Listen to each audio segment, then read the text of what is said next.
Hello everyone, it's Dr. Wolfe here, and in this video, I'm gonna be going over how our body works together, how our systems interact in order for our body to get energy, all right? Now, we've talked about how our body gets energy from semester one, right, through the process of cellular respiration. So let's say this is a cell right here, right? And here is the mitochondria, the powerhouse of the cell, right? And we know that in order for cellular respiration to happen, we need our reactants of oxygen, and we need our other reactant of glucose, right? That's where the energy actually is. And from that process, we get energy, right? That's how our cells get our energy. But there's also going to be products of carbon dioxide and water, right? So we're really looking at the same process, but what we're doing now is we're zooming out and we're seeing, okay, well, how does our body actually get the glucose and the oxygen to the cells in our brain or all the way in our foot, and how does it get rid of the CO2 that gets produced in your brain or your foot? That's what we're going to be going over here.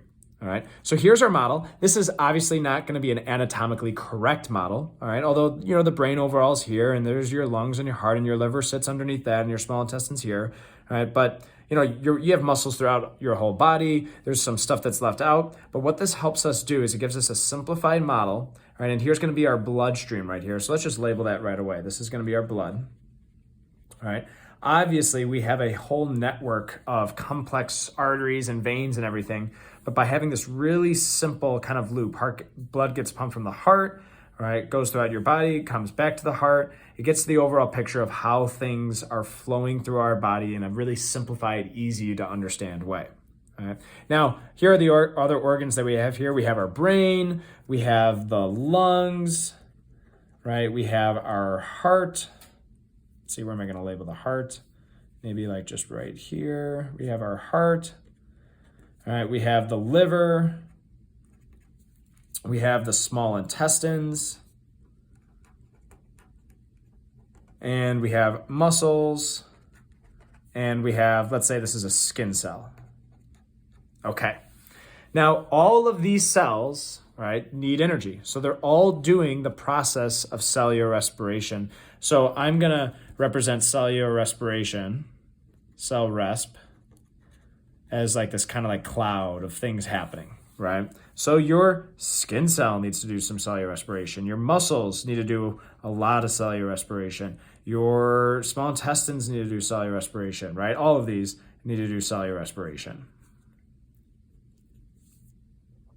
All right, and the heart and the brain. All right, so cellular respiration needs to happen in these cells. All right, and let's maybe start off with our first ingredient, oxygen, right, for cellular respiration. How does oxygen, all right, get to all these cells? Well, we know we breathe in oxygen, so we're going to focus on the lungs right here, right? And this area right here is going to be our alveoli, right? Now, obviously, the alveoli look something more like this, right? But for simplicity's sake, all right, here's like the air coming through our airways, going to our lungs, right? So this is kind of like the air in our lungs, and all right, that's going to be our alveoli right here. All right, so we can think of this as the alveoli.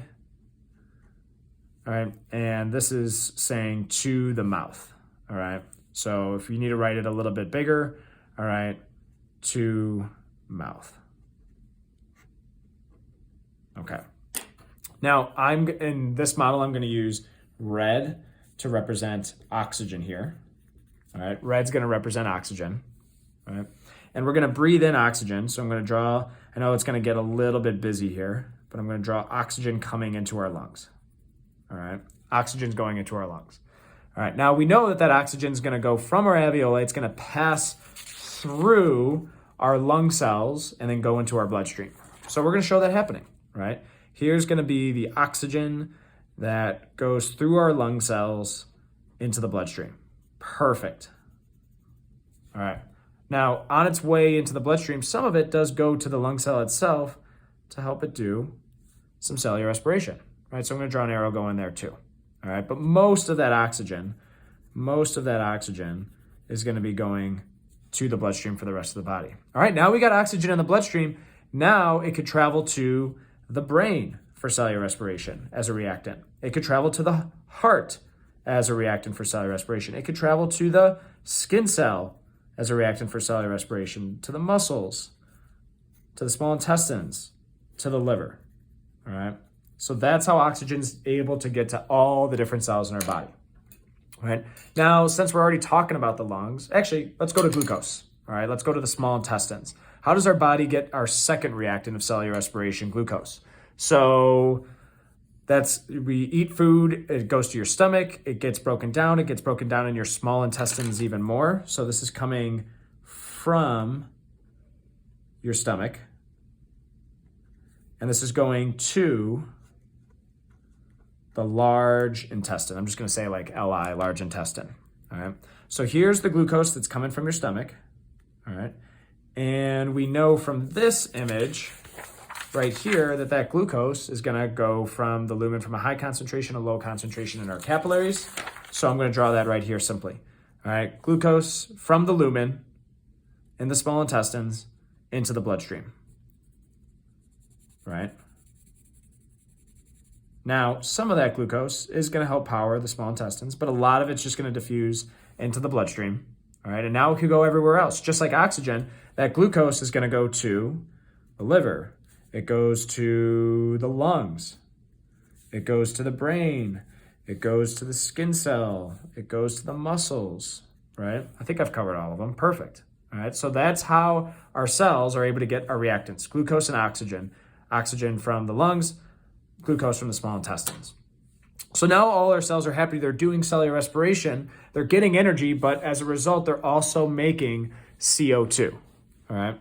So I'm gonna have my cells make CO2, muscles are gonna make CO2, and that CO2 is gonna diffuse from a high concentration to a low concentration in the bloodstream. The skin cell, it's doing cellular respiration. It's gonna put CO2 in the bloodstream. The liver, it's gonna put CO2 into the bloodstream. The brain, CO2 into the bloodstream. Heart, CO2 into the bloodstream. Oh, I forgot to put glucose going to the heart from the bloodstream as well. All right. So now we have all the CO2 in the bloodstream. We need a way to get it out of our body. That's gonna be through the lungs. So when CO2 gets here, all right, at the lungs, all right, we know from before that it's gonna come in here, travel from a high concentration and a low concentration. Right now it's here, and then we breathe it out. So I'm gonna draw my CO2 coming in, going past the lung cell, because remember it's a semi-permeable membrane, into the alveoli, into the lungs. And then just draw an arrow, it's gonna leave your lungs, all right? Now, your lung cell did a little bit of cellular respiration. It's gonna send out some of that CO2 in that same way as well, all right? So this is like the big picture, right? This is like one of your best cheat sheets. And all right, hopefully you've been following along. That green is glucose and CO2, all right, is blue, all right? But this is our big picture. Use this. This is one of your best friends to like help you out with other practice problems that we're gonna be going over. All right, thanks for watching.